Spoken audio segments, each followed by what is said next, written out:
K ರಾಜ್ಯಕಾರಣ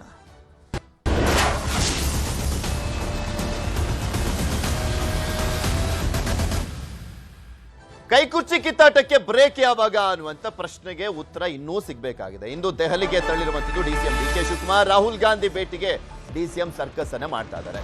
ಕಡೆ ಜಲಶಕ್ತಿ ಸಚಿವರನ್ನ ಭೇಟಿ ಆಗ್ತಾರೆ. ಅದಾದ ನಂತರ ಅಸ್ಸಾಂನ ನೇತೃತ್ವವನ್ನ ಕೊಡಲಾಗಿರುವಂಥದ್ದು ಚುನಾವಣೆದು. ಸೊ ಹೀಗಾಗಿ ಆ ಒಂದು ಸಭೆಯಲ್ಲಿ ಭಾಗಿಯಾದ ಬಳಿಕ ಎಲ್ಲ ಹೈಕಮಾಂಡ್ ನಾಯಕರನ್ನ ಭೇಟಿಯಾಗುವಂತ ಪ್ರಯತ್ನವನ್ನ ಮಾಡ್ತಾರೆ ಡಿಕೆ ಶಿವಕುಮಾರ್ ಅಂತ ಹೇಳಲಾಗ್ತಾ ಇದೆ. ಪ್ರಯತ್ನ ಪ್ರಾರ್ಥನೆ ಫಲ ಅಂತೆಲ್ಲ ಡಿಕೆ ಶಿವಕುಮಾರ್ ಪೋಸ್ಟ್ ಅನ್ನ ಕೂಡ ಹಾಕಿದ್ರು. ಅದಕ್ಕೆ ನಿನ್ನೆ ಸಮರ್ಥನೆಯನ್ನ ಕೂಡ ಕೊಟ್ಟರು. ಈ ಬೆನ್ನಲ್ಲೇ ರಿಟರ್ನ್ಸ್ ಹೇಳಿಕೆಯನ್ನ ಕೊಟ್ಟಿದ್ದಾರೆ ಎಚ್ಡಿಕೆ. ರಿಟರ್ನ್ಸ್ ಅಂದ್ರೆ ರಾಜ್ಯ ರಾಜಕಾರಣಕ್ಕೆ ಮಳುವಂತ ಇಂಗಿತವನ್ನ ವ್ಯಕ್ತಪಡಿಸಿದ್ದಾರೆ. ಎಚ್ಡಿಕೆ ರಾಜ್ಯ ರಾಜಕೀಯಕ್ಕೆ ವಾಪಸ್ ಮಾತುಗಳು.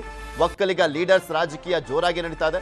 ರಿಟರ್ನ್ಸ್ ಹೇಳಿಕೆ ಹಿಂದಿದೆಯಾ ಡಿಕೆ ಕುರ್ಚಿಯ ರಹಸ್ಯ ಅಂತ ಭಾರಿ ಕುತೂಹಲವನ್ನು ಮೂಡಿಸಿರುವಂತದ್ದು ರಾಜಕೀಯ. ಇದೇ ವಿಚಾರಕ್ಕೆ ಸಂಬಂಧಪಟ್ಟಂತೆ ಯಾರ್ಯಾರು ಏನೇನು ಮಾತನಾಡಿದ್ರು ಒಮ್ಮೆ ನೋಡೋಣ. ಎಲ್ಲ ಇರ್ತಾರೆ, ನಾನು ಹೋಗ್ತಾ ಇದ್ದೀನಿ. ಗೊತ್ತಿಲ್ಲಪ್ಪ, ನಾನೇನ್ ರಾಹುಲ್ ಗಾಂಧಿ ಭೇಟಿ ಹೊಸ್ತೇನಲ್ಲ ರೀ. ಯಾರು ಹೇಳಿದ್ ನನಗೆ ಅರ್ಥ ಏನ.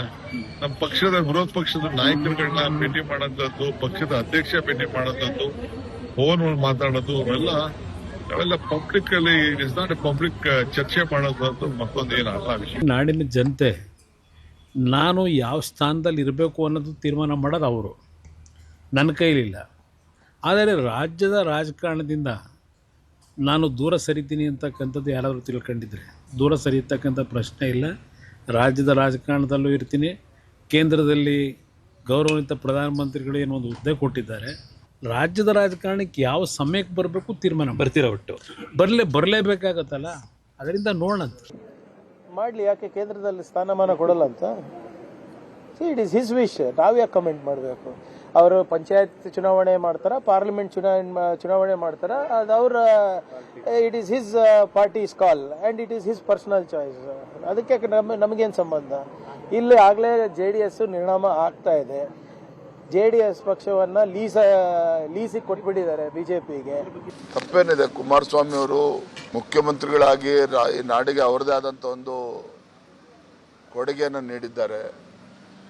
ಮತ್ತೆ ರಾಜ್ಯ ರಾಜಕಾರಣಕ್ಕೆ ಬರ್ತೇನೆ ಅಂತ ಹೇಳಿದ್ರೆ ಅದ್ರಲ್ಲಿ ತಪ್ಪೇನಿದೆ? ಇದ್ರ ಬಗ್ಗೆ ಮಾತನಾಡ್ತಾ ಹೋಗೋಣ.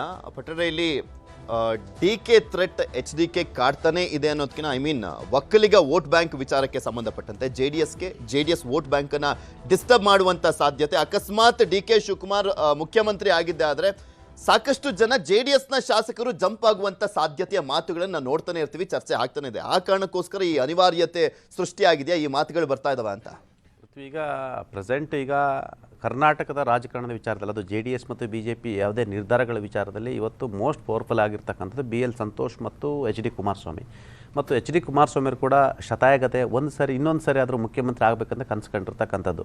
ಮತ್ತು ಆ ಕನಸಿಗೆ ಅಡ್ಡಿಯಾಗಿರುತ್ತೆ ಯಾರೂ ಅಲ್ಲ, ವಿಜೇಂದ್ರರು ಕೂಡ ಹೇಳಿದರು, ನಾನು ಪದೇ ಪದೇ ಉಪಮುಖ್ಯಮಂತ್ರಿ ಆಗೋಕ್ಕೆ ಸ್ಟ್ರಾಟಜಿಯನ್ನು ಮಾಡ್ತಾರೆ DCM ಯತ್ನಾಳ್ ಹೇಳಿಕೆಗೆ. ಯಾರು ಹೇಳಿದ್ರು ನಾನು ಮುಖ್ಯಮಂತ್ರಿ ಆಗಬೇಕಂತ ಕನಸು ಕಂಡ್ರವನು ಮುಖ್ಯಮಂತ್ರಿ ಆಗಬೇಕಾಗಿರ್ತಕ್ಕಂಥದ್ದು ಅಂತ ಹೇಳಿರ್ತಕ್ಕಂಥದ್ದು. ಮತ್ತು ವಿಜೇಂದ್ರ ಅವರ ಕಡೆ ಇರ್ತಕ್ಕಂಥವ್ರು ಕೂಡ ಅವ್ರನ್ನ ಚೀಫ್ ಮಿನಿಸ್ಟರ್ ಥರ ಅವ್ರನ್ನ ಏನೋ ಬಿಲ್ಡ್ ಮಾಡಿರ್ತಕ್ಕಂಥದ್ದು, ಫೇಸನ್ನು ಬಿಲ್ಡ್ ಮಾಡಿರ್ತಕ್ಕಂಥದ್ದು ಇರ್ತಕ್ಕಂಥದ್ದು. ನಿಮಗೆ BJP ಹೈಕಮಾಂಡ್ ಗೊತ್ತು, ಕರ್ನಾಟಕದಲ್ಲಿ HD ಕುಮಾರಸ್ವಾಮಿ JDS ಮತ್ತು BJP ವಿಧಾನಸಭೆ ಚುನಾವಣೆ ಒಟ್ಟಿಗೆ ಹೋದರೆ ಬಹುತೇಕ ರಾಜ್ಯದಲ್ಲಿ ಅಧಿಕಾರ ಹಿಡಿಬಹುದೆಂಬ ಲೆಕ್ಕಾಚಾರ ಇರ್ತಕ್ಕಂಥದ್ದು. ಮತ್ತು ಈ ಲೆಕ್ಕಾಚಾರ HD ಕುಮಾರಸ್ವಾಮಿ ಕೂಡ ಗೊತ್ತಿರ್ತಕ್ಕಂಥದ್ದು. ಮತ್ತು ಕೇಂದ್ರ ರಾಜಕಾರಣ ಇದು ಪ್ರಾದೇಶಿಕ ಪಕ್ಷ ಆಗಿದ್ರೆ ಕೇಂದ್ರ ರಾಜಕಾರಣ ಮಾಡೋದ್ರಿಂದ ಇಲ್ಲಿ ಕಾರ್ಯಕರ್ತರು ಎರಡನೇ ಅಂತ ನಾಯಕರು ಡಿಸ್ಟರ್ಬ್ ಆಗ್ತಕ್ಕಂಥದ್ದು. ನಿಮಗೆ ಅದು ಬೇರೆ ಬೇರೆ ರೀತಿ, ಅದು ಕಾಂಗ್ರೆಸ್ಗೆ ಹೋಗ್ಬೋದು ಅಥವಾ BJPಗೆ ಹೋಗ್ತಕ್ಕಂಥ. ಮತ್ತು ಅವರು ಪ್ರಯೋಗಗಳನ್ನ ಮಾಡಿದ್ರು, ಯಾರನ್ನ ರಾಜ್ಯಾಧ್ಯಕ್ಷರು ಮಾಡೋದಂತೆ. ನಿಖಿಲ್ ಕುಮಾರಸ್ವಾಮಿ ಅವ್ರನ್ನ ಪ್ರಯತ್ನವನ್ನು ಮಾಡಿಸಿ ಇಡೀ ರಾಜ್ಯ ಸುತ್ತಾಕಿದ್ರು, ಆದರೆ ಟೇಕಪ್ ಆಗಲಿಲ್ಲ. ಹಾಗಾಗಿ ಕುಮಾರಸ್ವಾಮಿಗೆ ಅನಿವಾರ್ಯವಾಗಿ ನೋಡಿ, ಈಗ ಪಾರ್ಟಿ ಪ್ರೆಸಿಡೆಂಟ್ ಕೂಡ ಕುಮಾರಸ್ವಾಮಿ ಅವರೇ ಕಂಟಿನ್ಯೂ ಆಗಿರ್ತಕ್ಕಂಥದ್ದು. ನಿಖಿಲ್ ಕುಮಾರಸ್ವಾಮಿ ಮಾಡ್ಬೋದು, ಆದರೆ ನಿಖಿಲ್ ಕುಮಾರಸ್ವಾಮಿ ವಯಸ್ಸು ಮತ್ತು JDS ಇರ್ತಕ್ಕಂಥ ಅನೇಕ ನಾಯಕರುಗಳ ವಯಸ್ಸು ಮತ್ತು ಅನುಭವಗಳ ಮೇಲೆ ಭಾಳಷ್ಟು ಇರ್ತಕ್ಕಂಥದ್ದು. ನಿಖಿಲ್ ಕುಮಾರಸ್ವಾಮಿ ಅವರು ತಾತ ಮತ್ತು ತಂದೆಯ ಸ್ಯಾಡೋಯಿಂದ ಬಂದಿರಬಹುದು, ಕುಟುಂಬ ರಾಜಕಾರಣದಿಂದ ಅವರು ಬಂದಿರತಕ್ಕಂಥ ಕುಟುಂಬ ರಾಜಕಾರಣದಿಂದ. ಆದರೆ ಅವರು ನಿಮ್ಗೆ 50 ವರ್ಷ ರಾಜಕಾರಣದ ಅನುಭವ ಇದ್ದಂಗೆ ಪಾಠ ಹೇಳಕ್ ಹೋದ್ರೆ ಏನಾಗುತ್ತೆ? ಸೋತಂತವ್ರು ಪಕ್ಷ ಗೆಲ್ಲಿಸ್ತಾರೆ ಅನ್ನೋ ಪ್ರಶ್ನೆ ಬರ್ತಕ್ಕಂಥದ್ದು. ಈ ಪ್ರಯೋಗನು ಕೂಡ ಮಾಡಿದ್ರು, ಪಾರ್ಟಿ ನಮ್ಮ ಕಂಟ್ರೋಲ್ ಇರಬೇಕು. ಮತ್ತು ಅದು ನಿಖಿಲ್ ಕುಮಾರಸ್ವಾಮಿಗೆ ಪಾರ್ಟಿಯನ್ನು ಕಂಟ್ರೋಲ್ ಮಾಡಲಿಕ್ಕೆ ಸ್ಟ್ರಾಟಜಿಯನ್ನು ಕೂಡ ರೂಪಿಸಿದ್ರು. ಯಾಕೆ ವರ್ಕೌಟ್ ಆಗಲಿಲ್ಲ? ಯಾಕಂದರೆ ನಿಖಿಲ್ ಕುಮಾರಸ್ವಾಮಿ ಎಲ್ಲ ಪ್ರಯತ್ನ ಅವರು ಆನೆಸ್ಟಾಗಿ ಪ್ರಯತ್ನ ಮಾಡಿದರು, ಆದರೆ ಅನುಭವದ ಕೊರತೆ ಮತ್ತು ರಾಜಕಾರಣದಲ್ಲಿ ಇನ್ನಷ್ಟು ಮಾಗಬೇಕಾಗಿತ್ತು, ಅದು ಅಷ್ಟು ಸುಲಭ ಅಲ್ಲ. ಹಾಗಾಗಿ ಇದನ್ನು ದೇವೇಗೌಡರು ಕೂಡ ನೋಡಿದರು ಮತ್ತು ಕುಮಾರಸ್ವಾಮಿ ನೋಡಿದ್ರು. ಹಾಗಾಗಿ ಪಾರ್ಟಿ ಪ್ರೆಸಿಡೆಂಟ್ ಅವರೇ ಕಂಟಿನ್ಯೂ ಆದರು. ಮತ್ತು ಕೇಂದ್ರದಲ್ಲಿ ಇರೋದ್ರಿಂದ ಕುಮಾರಸ್ವಾಮಿ ಅವರಿಗೆ ಲಾಭಕ್ಕಿಂತ ಹೆಚ್ಚು ನಷ್ಟವೇ ಜಾಸ್ತಿ ಇರ್ತಕ್ಕಂಥದ್ದು. ಸದ್ಯಕ್ಕೆ ರಾಜಕಾರಣದಲ್ಲಿ ಸರ್ವೇ ಆಗಬೇಕು, ಕೇಂದ್ರ ಮಂತ್ರಿ ಆಗಬೇಕು, ಹಾಗಾಗಿ ಅವರು ಅನಿವಾರ್ಯವಾಗಿ ಕುಮಾರಸ್ವಾಮಿಯವರು ಮಂತ್ರಿ ಇದ್ದಾರೆ. ನನಗೆ ಬಂದ ಮಾಹಿತಿ ಪ್ರಕಾರ ಕುಮಾರಸ್ವಾಮಿಯವರು ಕರ್ನಾಟಕದಲ್ಲಿ ಚುನಾವಣೆ ಇನ್ನೂ 1.5 ವರ್ಷ ಇದ್ದ ಹಾಗೆ ತಮ್ಮ ಕೇಂದ್ರ ಸಚಿವ ಸ್ಥಾನಕ್ಕೆ ರಾಜೀನಾಮೆ ಕೊಟ್ಟು ಕರ್ನಾಟಕಕ್ಕೆ ಆಗಮಿಸ್ತಾರೆ. ಮತ್ತು ಪ್ರಮುಖವಾಗಿ ಕುಮಾರಸ್ವಾಮಿಗೆ ನಾನು ರಾಜಕಾರಣದ ಕಡೆನೇ ಫೋಕಸ್ ಮಾಡ್ತೀನಿ ಅನ್ನೋ ಮುಖಾಂತರ JDSನ ಅಸ್ತಿತ್ವದ ಪ್ರಶ್ನೆ ಆಗಿರ್ತಕ್ಕಂಥ. ಯಾಕೆ ಅಂತ ಹೇಳಿದ್ರೆ ಜಿಲ್ಲಾ ಪಂಚಾಯಿತಿ, ತಾಲೂಕು ಪಂಚಾಯಿತಿ, ಸ್ಥಳೀಯ ಸಂಸ್ಥೆ ಪಾಲಿಕೆ ಚುನಾವಣೆಗಳು ನಡೀತಿರ್ತಕ್ಕಂಥದ್ದು ಮತ್ತು ಪಂಚಾಯಿತಿ ಚುನಾವಣೆ ಇರ್ತಕ್ಕಂಥದ್ದು, ಬೆಂಗಳೂರಿನಲ್ಲಿ GBA ಚುನಾವಣೆ ನಡೀತಿರ್ತಕ್ಕಂಥ. ಹಾಗಾಗಿ ಅವರ ಅಸ್ತಿತ್ವವನ್ನು ಅವರು ಉಳಿಸ್ಕೊಳ್ಬೇಕಂತೇಳಿದ್ರೆ ಅವ್ರನ್ನ ರಾಜಕಾರಣದಲ್ಲಿ ಇದ್ದೀನಿ ಅನ್ನೋ ಒಂದು ಮೆಸೇಜನ್ನು ಪಾಸ್ ಮಾಡಬೇಕು. ಮತ್ತು ನಾನು BJP ಅವ್ರಿಗಿಂತ ಲೀಡರ್ಶಿಪ್ ವಿಚಾರದಲ್ಲಿ ನಾನು ಬಲಿಷ್ಠ ಅನ್ನೋದೊಂದು ಮೆಸೇಜನ್ನು ಪಾಸ್ ಮಾಡಬೇಕು. ಹಾಗಾಗಿ ಅನಿವಾರ್ಯವಾಗಿ ಕುಮಾರಸ್ವಾಮಿ ಕೂಡ ಎಲ್ಲೊಂದು ಕಡೆ ರಾಜಕಾರಣ ಬರುವಂಥ ಅನಿವಾರ್ಯತೆ ಎದುರಾಗಿರ್ತಕ್ಕಂಥದ್ದು. ನೀವು ಗಮನಿಸಬೇಕು, ನಾನು ಇವತ್ತು ಏನು ಹೇಳಿರ್ತೇನೆ ಅದನ್ನು ಗಮನಿಸಿ ನೀವು. ಇನ್ನು ಕರ್ನಾಟಕದಲ್ಲಿ ವಿಧಾನಸಭೆ ಚುನಾವಣೆ 1.5 ವರ್ಷ ಇದ್ದಂಥ ಸಂದರ್ಭದಲ್ಲಿ ಅವರು ಅಲ್ಲಿ ಕೇಂದ್ರ ಸಚಿವ ಸ್ಥಾನಕ್ಕೆ ರಾಜೀನಾಮೆಯನ್ನು ಕೊಟ್ಟು ಆ ರಾಜ್ಯಕ್ಕೆ ಎಂಟ್ರಿ ಆಗ್ತಾರೆ. ಸಂಪೂರ್ಣವಾಗಿ ರಾಜ್ಯ ಪ್ರವಾಸ ಮಾಡಲಿಕ್ಕೆ ಅವರು ಪ್ಲಾನನ್ನು ಮಾಡಿಕೊಳ್ತಿರ್ತಕ್ಕಂಥದ್ದು. ಆ ಮುಖಾಂತರ ಎಲ್ಲ ಒಂದು ಕಡೆ BJP ಒಳಗಡೆ ಇರ್ತಕ್ಕಂಥ ಶೀತಲ ಸಮರನ್ನು ಕೂಡ ಪರೋಕ್ಷವಾಗಿ ಭಾರತೀಯ ಜನತಾ ಪಕ್ಷದ ಹೈಕಮಾಂಡ್ ನಾಯಕರುಗಳೊಂದಿಗೆ ಚೆನ್ನಾಗಿರೋ ಕಾರಣಕ್ಕಾಗಿ ಅದರ ಲಾಭವನ್ನು ಕೂಡ ಕುಮಾರಸ್ವಾಮಿ ಪಡಲಿಕ್ಕೆ ಇರ್ತಕ್ಕಂಥದ್ದು. ಹಾಗಾಗಿ ಕುಮಾರಸ್ವಾಮಿ ಅವರಿಗೆ BJP ಕೂಡ ಅನಿವಾರ್ಯ, BJP ಕೂಡ JDS ಕೂಡ ಅನಿವಾರ್ಯ ಆಗಿರ್ತಕ್ಕಂಥದ್ದು. ಹಾಗಾಗಿ ಒಟ್ಟಾಗಿ ಹೋದ್ರೆ ಮಾತ್ರ ರಾಜ್ಯದಲ್ಲಿ ರಾಜಕೀಯ ಮಾಡಬಹುದೆಂಬ ಲೆಕ್ಕಾಚಾರ. ಮತ್ತೊಂದು ಕಡೆ ಹಳೆ ಮೈಸೂರು ಭಾಗದಲ್ಲಿ ಒಕ್ಕಲಿಗ ಮತಗಳನ್ನು ಹಿಡಿದಿಟ್ಕೊಳ್ಬೇಕಂದ್ರೆ ಕುಮಾರಸ್ವಾಮಿ ರಾಜಕಾರಣದಲ್ಲಿ ಆಕ್ಟಿವ್ ಆಗಿರಬೇಕು. ಹಾಗಾಗಿ ಅವರು ರಾಜಕಾರಣಕ್ಕೆ ಮಾಡಲಿಕ್ಕೆ ಹಂತವಾಗಿ ಪ್ಲಾನ್ ಅನ್ನು ಮಾಡ್ತಿರುವಂಥದ್ದು. ಓಕೆ ಗುಡಿ, ಇಲ್ಲಿ ಲೋಕಸಭೆಗೆ ತುಂಬಾ ಜನ ಅನಿವಾರ್ಯವಾಗಿ ಹೋಗ್ತಾರೆ, ಅದರಲ್ಲಿ HD ಕುಮಾರಸ್ವಾಮಿ ಅವರು ಕೂಡ ಒಬ್ರು. ಅದರಲ್ಲೂ ಈ ಸಂದರ್ಭ ಇದೆಯಲ್ಲ, ನಮ್ಮ ರಾಜ್ಯದಲ್ಲಿರುವಂಥ ಪರಿಸ್ಥಿತಿ ಅಂದ್ರೆ BJPಯಲ್ಲಿ ಸಮರ್ಥವಾದಂಥ ನಾಯಕತ್ವ ಇಲ್ಲ, ವ್ಯಾಕ್ಯೂಮ್ ಕ್ರಿಯೇಟ್ ಆಗಿದೆ. ಅದನ್ನ ಬಳಸ್ಕೊಳ್ಳಿಕ್ಕೂ ಕೂಡ ಕುಮಾರಸ್ವಾಮಿ ಅವರೇ ಸೂಕ್ತವಾದಂಥ ವ್ಯಕ್ತಿ ಅನ್ನುವಂಥ ಚರ್ಚೆಗಳು ನಡೀತಾ ಇದೆ. ಆದರೆ ಅದನ್ನು ಬಳಸ್ಕೊಳ್ಳಿಕ್ಕೂ ಆಗ್ತಾ ಇಲ್ಲ, ಕೈ ಚೆಲ್ಲಕ್ಕೂ ಆಗ್ತಾ ಇಲ್ಲ ಅಂತ ಒಂದು ಸಂದಿಗ್ಧ ಪರಿಸ್ಥಿತಿಯಲ್ಲಿ ಇದ್ದಾರೆ ಅಂತ ಕುಮಾರಸ್ವಾಮಿ.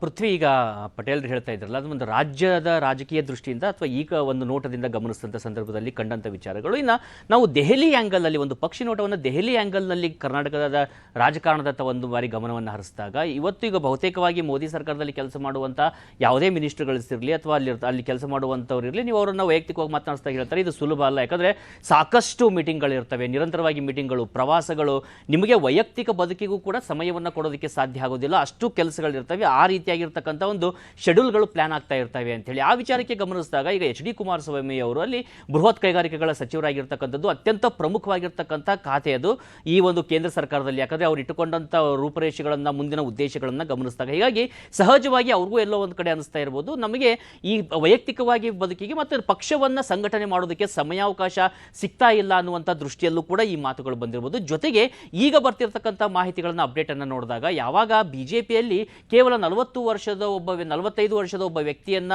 ಕಾರ್ಯಕಾರಿ ಅಧ್ಯಕ್ಷರನ್ನಾಗಿ ಮಾಡಲಾಗಿದೆ, ಈಗ ಅವರನ್ನು ರಾಷ್ಟ್ರೀಯ ಅಧ್ಯಕ್ಷರನ್ನಾಗಿ ಘೋಷಣೆ ಮಾಡುವಂಥ ಸಾಧ್ಯತೆಗಳು ಕೂಡ ಇದಾವೆ ಅನ್ನುವಂಥ ಸಂದರ್ಭದಲ್ಲಿ ಅಲ್ಲಿ ಪಕ್ಷದಲ್ಲಿ ಒಂದು ಯುವ ತಂಡವನ್ನು ಕಟ್ಟೋದಕ್ಕೆ ಸಾಕಷ್ಟು ಪ್ರಯತ್ನಗಳು ನಡೀತಾ ಇದ್ದಾವೆ. ಅದೇ ರೀತಿಯಾಗಿ ಇಲ್ಲಿ ಕೇಂದ್ರದಲ್ಲೂ ಕೂಡ ಮಂತ್ರಿಮಂಡಲದಲ್ಲಿ ಈ ಬಾರಿ ರೀಶಫಲ್ ಆಗಬಹುದು ಅನ್ನುವಂಥ ಮಾತುಗಳು ಬರ್ತಾ ಇದ್ದಾವೆ. ಬಜೆಟ್ ಆಗ್ತಿದ್ದಾಗೆ ಅಲ್ಲೂ ಕೂಡ ರೀಶಫಲ್ ಆಗಿ ಸಾಕಷ್ಟು ಹೊಸ ಮುಖಗಳಿಗೆ ಒಂದು ಅವಕಾಶವನ್ನು ಕೊಡುವಂಥ ಸಾಧ್ಯತೆ ಇದೆ ಅಂತ ಹೇಳಿ ಮಾತುಗಳಿದ್ದಾವೆ. ಅಂಥ ಸಂದರ್ಭದಲ್ಲಿ ಏನಾದರೂ ಕೇಂದ್ರ ಸರ್ಕಾರದ ನಾಯಕರು ಮತ್ತು HD ಕುಮಾರಸ್ವಾಮಿ ಅವರ ಮಧ್ಯದಲ್ಲಿ ಏನಾದರೂ ಒಪ್ಪಂದ ಆಗಿ ಒಡಂಬಡಿಕೆ ಆಗಿ ಅವರು ಕೇಂದ್ರ ಸರ್ಕಾರದ ಸಚಿವ ಸ್ಥಾನದನ್ನ ಹೊರಗಡೆ ಬಂದು ರಾಜ್ಯದಲ್ಲಿ ಕಾನ್ಸಂಟ್ರೇಷನ್ ಮಾಡೋದಕ್ಕೆ ಏನಾದರೂ ಅವರನ್ನು ಬಳಸಿಕೊಳ್ಳುವಂಥ ಪ್ರಯತ್ನಗಳು ಕಂಡು ಬಂದಂಥ ಸಂದರ್ಭದಲ್ಲಿ ಸಹಜವಾಗಿ ಆವಾಗಲೂ ಕೂಡ ಅವರಿಗೆ ಈ ಒಂದು ಅವಶ್ಯಕತೆ ಬರುತ್ತೆ. ಹೀಗಾಗಿ ಎಲ್ಲ ಒಂದು ನೋಟದಲ್ಲಿ ಸಮಗ್ರವಾಗಿ ಈ ಒಂದು ವಿಚಾರವನ್ನು ಗಮನಿಸಿದಾಗ HD ಕುಮಾರಸ್ವಾಮಿ ಅವರು ಹೇಳ್ತಾ ಇರುವಂಥ ಮಾತುಗಳನ್ನ ನೋಡಿದಾಗ ಒಂದು ಅವರ ಪಕ್ಷದ ಅಸ್ತಿತ್ವದ ಪ್ರಶ್ನೆ ಪಟೇಲ್ ಹೇಳಿದಾಗೆ, ಎರಡನೇದಾಗಿ ಅವರ ವೈಯಕ್ತಿಕವಾಗಿರ್ತಕ್ಕಂಥ ಮಹತ್ವಾಕಾಂಕ್ಷೆ, ಮೂರನೇದಾಗಿ ನೋಡಿದಾಗ ಕರ್ನಾಟಕ ರಾಜ್ಯದಲ್ಲಿ BJP ಇವತ್ತು ಪ್ರಮುಖ ವಿಪಕ್ಷ ಸ್ಥಾನದಲ್ಲಿ ಇದ್ರೂ ಕೂಡ ಹೇಳ ಹೆಸರಿಲ್ಲದಂತೆ ಇರುವಂತದ್ದು, ಹೆಸರಿಗೆ ಮಾತ್ರ ಒಂದು ವಿಪಕ್ಷ ಸ್ಥಾನ ಇದೆ.